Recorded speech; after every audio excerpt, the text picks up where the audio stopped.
चक्र। नमस्कार, बहुत स्वागत है आपका। आप देख रहे हैं चाल चक्र और मैं हूं आपके साथ शैलेंद्र पांडे। आप किसी ग्रह से लाभ लेना चाहते हैं, किसी ग्रह को मजबूत करना चाहते हैं, तो उसके लिए केवल रत्न पहनने से, मंत्र जपने से ही काम नहीं चलता। उसके लिए बहुत सारे और भी तरीके होते हैं, जिन तरीकों को आजमा करके, अपना करके आप ग्रहों को मजबूत कर सकते हैं।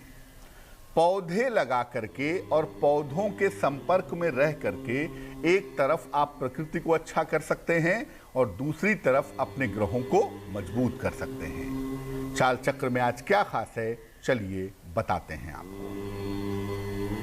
चाल चक्र में आज बात करेंगे कि पौधे लगाने से ग्रह कैसे मजबूत होंगे, ग्रहों को ताकत कैसे मिलेगी। बात करेंगे कि किस पौधे से किस ग्रह का क्या कनेक्शन है और पौधे लगा करके आप अपने भाग्य को कैसे मजबूत कर सकते हैं, इस विषय पर भी चर्चा करेंगे।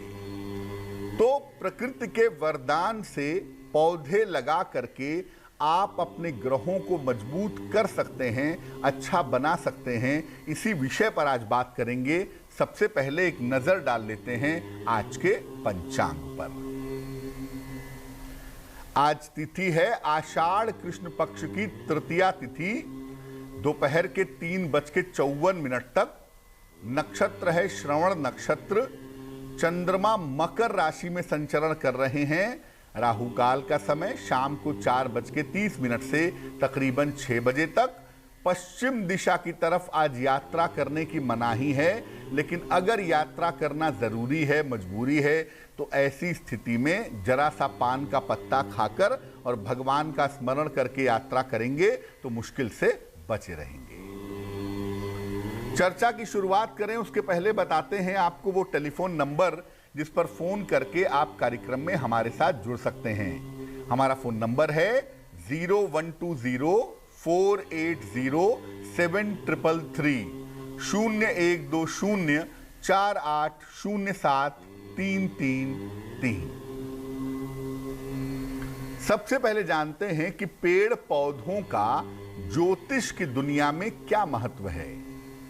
देखिए, प्रत्येक ग्रह की एक विशेष तरंग होती है और ग्रह के साथ एक अलग तरह की खुशबू भी जुड़ी हुई होती है।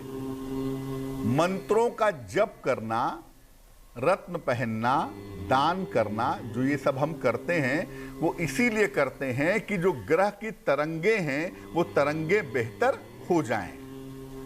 अगर आप पौधे लगाते हैं और पौधों की उपासना करते हैं, उसके संपर्क में आते हैं, तो ये भी ग्रहों के नियंत्रण का एक सरल और एक अचूक उपाय है। ग्रहों के तरंगों को और रश्मियों को नियंत्रित करने के लिए विशेष तरीके के पौधे लगाए जाते हैं। और ऐसा नहीं कि लगा के छोड़ दिया जाता है, उन पौधों के कांटेक्ट में, उन पौधों के संपर्क में बना रहा जाता है। उन पौधों की पूजा उपासना की जाती है, उसमें हम जल डालते हैं ताकि हमारा जो कांटेक्ट है, हमारी जो फिजिकल कांटेक्ट है, वो पौधे के साथ बना रहे। पौधे आप दो तरीके से लगा सकते हैं। एक तो ग्रहों के हिसाब से, जिस ग्रह को आप मजबूत करना चाहते हैं उसके हिसाब से पौधे लगाएं। दूसरा, अपनी आवश्यकता के अनुसार, जिस तरह की मनोकामना आपको पूरी करनी है, उस मनोकामना के अनुसार भी आप पौधे लगा सकते हैं। अगर आप गलत तरीके के पौधे लगाते हैं या पौधे लगाने में ध्यान नहीं रखते, तो आप बेवजह बाधाओं के शिकार हो सकते हैं। बेवजह बाधाएं आपको परेशान कर सकती हैं। आपको लगाना है फल वाला पौधा और आपने लगा दिया कांटे वाला पौधा, तो कांटे वाला पौधा अलग ग्रह का पौधा है और फल वाला पौधा अलग ग्रह का पौधा है, उससे जीवन में दिक्कत बढ़ेगी। तो पौधे लगाने के पहले आपको ये समझना होगा कि जो पौधे आप लगा रहे हैं, उस पौधे का लगाना, उसके संपर्क में रहना आपके लिए कितना शुभ है। अब ये जानते हैं कि पौधों को लगाने का नियम क्या है और इसकी सावधानियां क्या है। देखिए, कभी भी घर के मुख्य द्वार के ठीक सामने कोई भी पेड़ या पौधा मत लगाइए। घर के मुख्य द्वार के बिल्कुल सामने नहीं, दाहिने बाएं लगा सकते हैं, लेकिन घर के मुख्य द्वार के ठीक सामने आप पेड़ या पौधा मत लगाइए। इसको द्वार वेद कहा जाता है और वास्तुशास्त्र के हिसाब से द्वार वेद होना अच्छा नहीं होता। तो घर के मुख्य द्वार के ठीक सामने पेड़ पौधा न लगाएं। पौधा जब भी आपको लगाना है, आरोपित करना है, तो इसको ब्रह्म मुहूर्त में लगाएं या संध्या काल में, सूर्यास्त के आसपास के समय में या सूर्योदय के आसपास के समय में लगाएं तो अच्छा होगा। जिन पौधों की पत्तियों को तोड़ने से या जिन पौधों को तोड़ने से दूध निकलता हो, दूधदार पदार्थ निकलता हो, या कांटे वाले जो पौधे हैं, इनको घर में मत लगाइए। दूध वाले पौधे और कांटे वाले पौधे घर में नहीं लगाने चाहिए। और घर में जो आप वृक्ष लगाते हैं, पौधा लगाते हैं मान लिया, और वो बड़ा होकर के वृक्ष बन गया, तो वो इतना बड़ा नहीं होना चाहिए कि उसकी छाया आपके घर के ऊपर पड़े। अगर आपके द्वारा लगाए गए पेड़ की छाया आपके घर के ऊपर पड़ेगी, तो घर के जिस हिस्से में वो छाया पड़ेगी, उस हिस्से में नकारात्मक ऊर्जा, निगेटिव एनर्जी आपको परेशान कर सकती है। घर में अगर फूलों के पौधे लगा रहे हैं, तो ऐसे फूलों के पौधे लगाएं जिसमें खुशबू आती है, जिसमें सुगंध आती है। केले का पौधा अगर आप लगाते हैं, तो इसको घर के मुख्य द्वार के आसपास कभी मत लगाइएगा। केले का पौधा या तो अपने छत पर पीछे की तरफ लगाइए या घर के पीछे की तरफ लगाइए। घर के मुख्य द्वार के आसपास केले का पौधा लगाना अच्छा नहीं होगा। और जैसा मैंने पहले भी कहा कि पौधा लगाना अहम तो है ही, लेकिन पौधों के संपर्क में रहना भी जरूरी है। इसीलिए पौधों में नियमित रूप से जल डालिए, उनकी देखभाल करिए, पौधों की निराई गुड़ाई करते रहिए, जो पत्ते सूख गए हैं उन्हें हटाते रहिए। यानी पौधों के संपर्क में बने रहिए। पौधों के कांटेक्ट में अगर आप बने रहेंगे तो आपको लाभ होगा। और उस पौधे से संबंधित जो ग्रह का दिन है, उस दिन पौधे की पूजा उपासना जरूर करेंगे। जैसे आपने शमी का पौधा घर में लगाया, तो शमी का जो पौधा है ये शनि का पौधा है, तो शनिवार के दिन शमी के पौधे में जल डालना चाहिए और शनिवार की शाम को शमी के पौधे के नीचे सरसों के तेल का दीपक जलाना चाहिए। यानी जिस ग्रह से संबंधित पौधा है, उस ग्रह वाले दिन उस पौधे की पूजा उपासना करनी चाहिए। अब ये जानते हैं कि हर ग्रह से संबंधित पौधा कौन सा है और इसको कहां पर लगाना चाहिए। सबसे पहले जानते हैं सूर्य के बारे में। सूर्य से संबंधित जो पौधा है, इसे कहते हैं मदार। और मदार का जो पौधा है, इसको घर के मुख्य द्वार के आसपास लगाना चाहिए। मदार के पौधे की पूजा रविवार को करनी चाहिए। आपका सूर्य प्रबल होगा। चंद्रमा की बात करें, चंद्रमा के लिए चंदन का या बेला का पौधा लगाएं और इसको घर के पीछे की तरफ लगाएं। सोमवार के दिन इसमें जल डालें, इसकी देखभाल करें, इसकी पूजा करें, तो आपके लिए अच्छा होगा। मंगल जो है, इसके लिए आंवला लगाएंगे घर के मध्य में या घर के पीछे की तरफ। आंवले का एक पौधा लगाएं, घर के मध्य में लगाएं या घर के पीछे की तरफ लगाएं और हर मंगलवार को इस पौधे की देखभाल करें, इसमें जल डालें, तो आपके लिए अच्छा होगा। बुध के लिए कोई पौधा नहीं लगता, बुध के लिए घास लगती है जिसे कहते हैं दूर्वा यानी दूब। आप गमले में या जमीन में दूब लगा सकते हैं, दूर्वा लगा सकते हैं और इस दूर्वा को आप भगवान गणेश को नियमित रूप से अर्पित करते रहिए, आपको लाभ होगा। बृहस्पति के लिए आप केले का पौधा लगाइए घर के पीछे की तरफ। अगर आप बृहस्पति के लिए घर के पीछे की तरफ केला लगाते हैं और बृहस्पतिवार के दिन इसकी पूजा करते हैं, तो आपको लाभ होगा। शुक्र के लिए हरिसिंगार या पारिजात का पौधा लगाएं। इसको भी घर के पीछे लगाना शुभ होता है। शुक्रवार के दिन इसमें जल डालें और हरसिंगार या पारिजात बहुत जल्दी खराब होता है, तो ध्यान रखें कि ये पौधा सूखने ना पाए। शनि के लिए आपको पहले ही बताया कि शमी का पौधा होता है और शमी का पौधा घर के मुख्य द्वार के आसपास लगाना चाहिए और हर शनिवार को इसमें जल डालें। शनिवार की शाम को इसमें दीपक जलाएं तो आपके लिए बहुत शुभ होगा। राहु और केतु की समस्या से निपटने के लिए घर के बीचों बीच में या बेडरूम के पास की बालकनी में तुलसी का पौधा लगाएं और तुलसी के पौधे के नीचे रोज शाम को दीपक जलाएं। रोज तुलसी के पौधे में जल डालें तो बहुत अच्छा होगा। अब आपको बताते हैं कि ग्रहों से संबंधित जो पौधे हैं इनकी उपासना कैसे करेंगे और ग्रहों से संबंधित जो पौधे हैं इनका प्रयोग कैसे करेंगे। देखिए, मदार में रोज जल डालिए। सूर्य का पौधा है मदार, इसमें रोज जल डालिए और रविवार को सवेरे इसके ऊपर तिलक लगाइए। बेला या चंदन का पौधा है तो इसको बिल्कुल साफ सुथरा रखिए। हो सके तो इसके नीचे दीपक जलाइए। आंवले का पौधा मंगल का पौधा है, इसके पास में बैठ करके या मंगलवार को इसके निकट बैठ करके मंत्रों का जप करिए, आपको लाभ होगा। दूब अगर आपने लगाया है बुध के लिए तो दूब की छंटाई करते रहिए और थोड़े से दूब रोज गणपति को आप चढ़ाइए तो आपके लिए अच्छा होगा। केले के पौधे में रोज जल डालिए और उसके पास में या उसके नीचे बैठ करके बृहस्पति के मंत्र का जप करिए।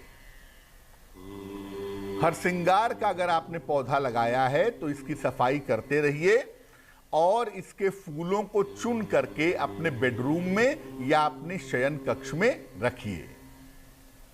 अगर आपने शमी का पौधा लगाया है तो शनिवार को शाम को इसके नीचे सरसों के तेल का दीपक जलाइए, आपको लाभ होगा।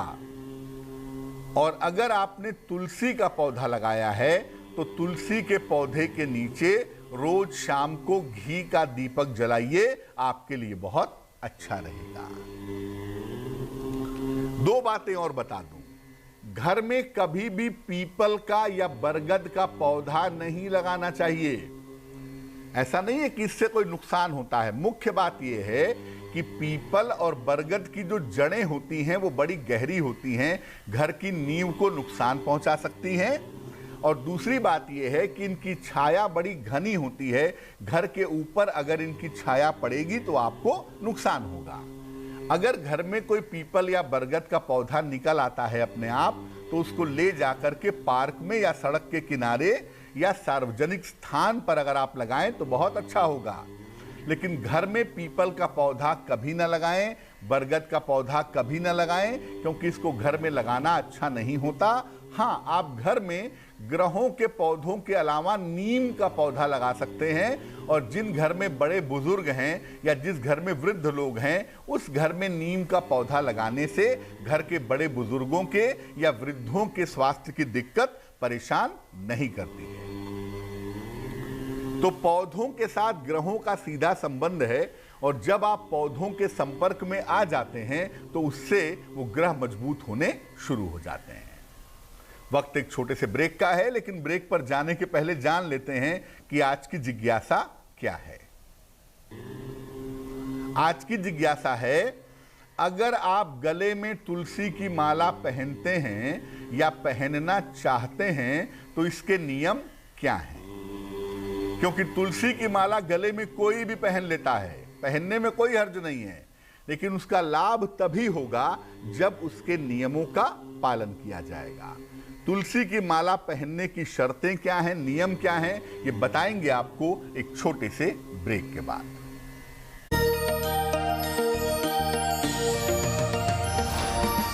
ना किसी ने देखी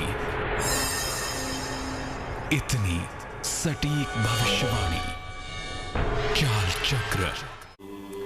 स्वागत है आपका ब्रेक के बाद। ब्रेक पर जाने के पहले हम आपके प्रश्नों के उत्तर दे रहे थे और आपको बता रहे थे कि अलग अलग पौधों से, वृक्षों से किस ग्रह का संबंध बन जाता है। बात आपके राशियों की करेंगे, आपके प्रश्न का उत्तर भी देंगे, लेकिन इसके पहले स्वस्थ रहने की महत्वपूर्ण बातें निरोगी भव में।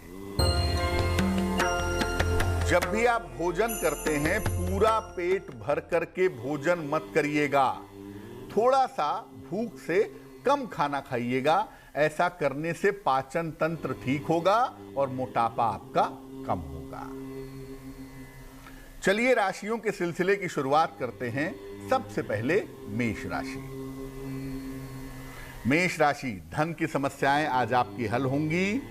संपत्ति आप कोई खरीद सकते हैं। इस समय आपकी व्यस्तता बढ़ी रहेगी। शुभ रंग आसमानी और भाग्य साथ निभाएगा 80%। वृषभ राशि, मानसिक चिंताएं दूर होंगी। काम का नया अवसर आपको मिलेगा। कोई पुरानी इच्छा पूरी होगी। शुभ रंग हरा और भाग्य साथ निभाएगा 75%। मिथुन राशि, बेवजह के बाद विवाद हो सकते हैं। स्वास्थ्य का ध्यान बनाए रखें। सूर्य देव को जल अर्पित करें। शुभ रंग सुनहरा और भाग्य होगा 60%। कर्क राशि, नौकरी में उतार चढ़ाव समाप्त होगा। अचानक कोई काम आपका बन जाएगा। काम में किसी तरह की जल्दबाजी ना करें। शुभ रंग नीला और भाग्य होगा 70%। सिंह राशि, स्वास्थ्य का ध्यान बनाए रखें। काम का बोझ थोड़ा कम करें। संतान पक्ष की उन्नति होगी। शुभ रंग हरा और भाग्य होगा 65%। कन्या राशि, जीवन में कोई बड़ा परिवर्तन होगा। विवाह के मामलों में तेजी आ सकती है। कोई पुरानी समस्या हल होगी। शुभ रंग भूरा और भाग्य साथ निभाएगा 75%। तुला राशि, स्वास्थ्य का ध्यान बनाए रखें। संपत्ति के विवाद से बचाव करें। भगवान सूर्य को जल अर्पित करें। शुभ रंग नारंगी और भाग्य होगा 60%। वृश्चिक राशि, दिन भर व्यस्तता में रहेंगे। पुराना रुका हुआ धन प्राप्त होगा। नौकरी की समस्या हल होगी। शुभ रंग लाल और भाग्य होगा 70%। धनु राशि, संपत्ति का लाभ इस समय हो सकता है। कोई महत्वपूर्ण निर्णय आपको लेना पड़ेगा। तैयार हो जाइए, इस समय स्थान परिवर्तन होगा आपका। शुभ रंग सफेद और भाग्य होगा 80%। मकर राशि, स्वास्थ्य में सुधार होगा। नौकरी में लाभ के योग बन रहे हैं। मानसिक चिंताएं दूर होंगी। शुभ रंग बैंगनी और भाग्य साथ निभाएगा 90%। कुंभ राशि, व्यर्थ की चिंताएं हो सकती हैं। धन के खर्च पर ध्यान दें। सूर्य देव को जल अर्पित करें। शुभ रंग गुलाबी और भाग्य साथ निभाएगा 60%। मीन राशि, यात्रा करनी पड़ सकती है। धन संबंधी मामले आपके हल होंगे। कोई बड़ा निर्णय इस समय आप ले सकते हैं। शुभ रंग धानी और भाग्य होगा 70%। इस बीच एक दर्शक हमारे साथ जुड़ रही हैं। हरदोई से मंजू जी हैं, उनसे बात करते हैं। मंजू जी बताइए। जी नमस्कार। नमस्कार जी, हम अपनी बेटी के बारे में पूछना चाहते हैं। जन्म तारीख बताइए उनकी। 12 फरवरी 1999। समय बताइए।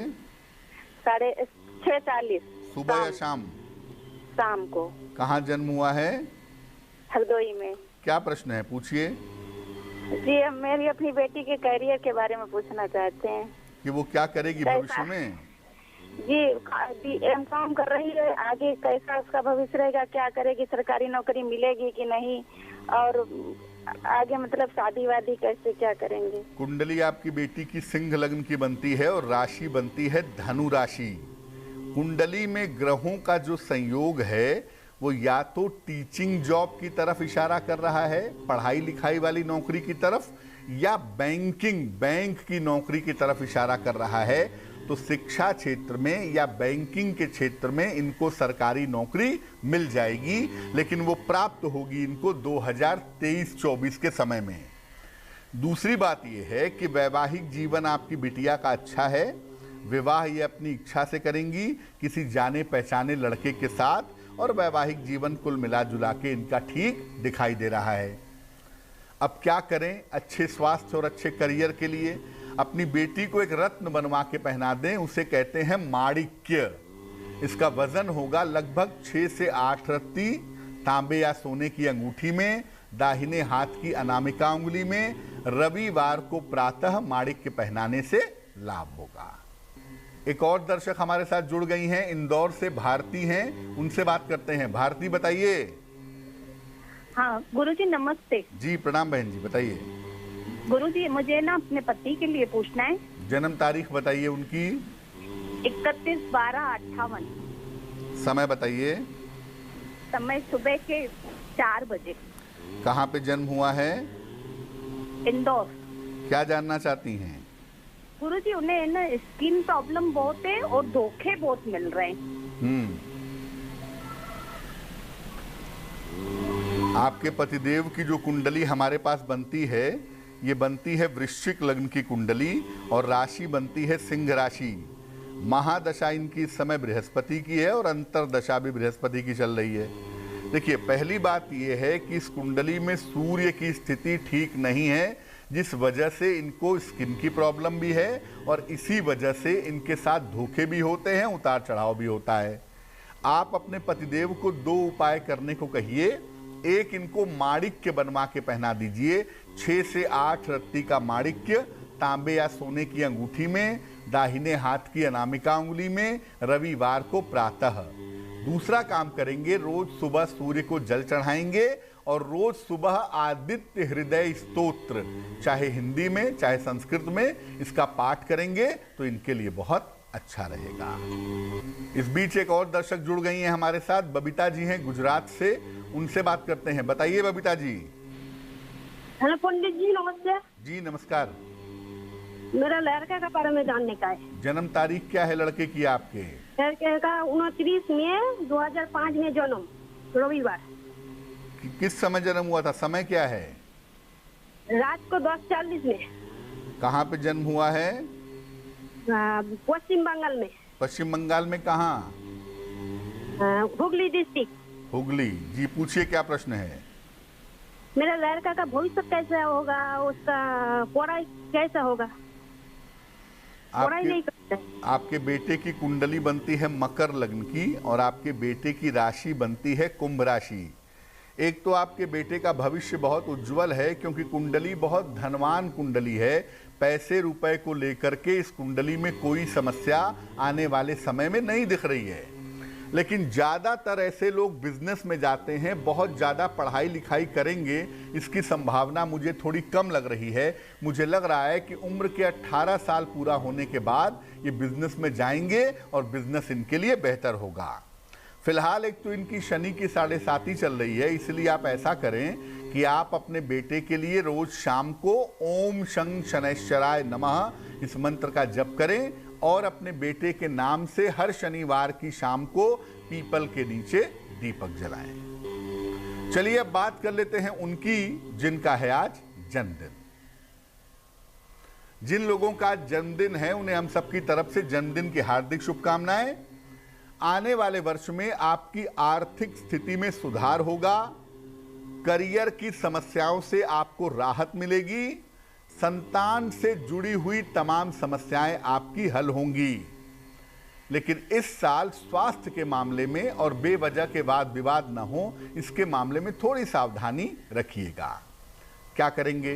पूरे साल भर हनुमान जी की उपासना करें तो आपके लिए बहुत अच्छा होगा। चलिए अब जान लेते हैं आज की जिज्ञासा और इसका समाधान।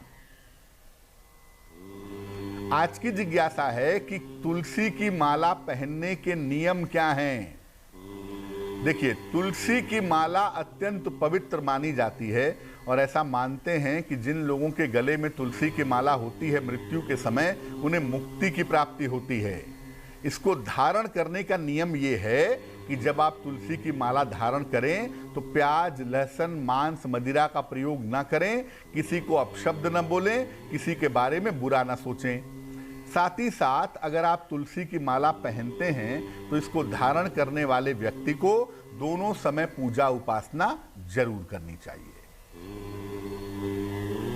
चलिए अब जान लेते हैं क्या है आज की महत्वपूर्ण बात।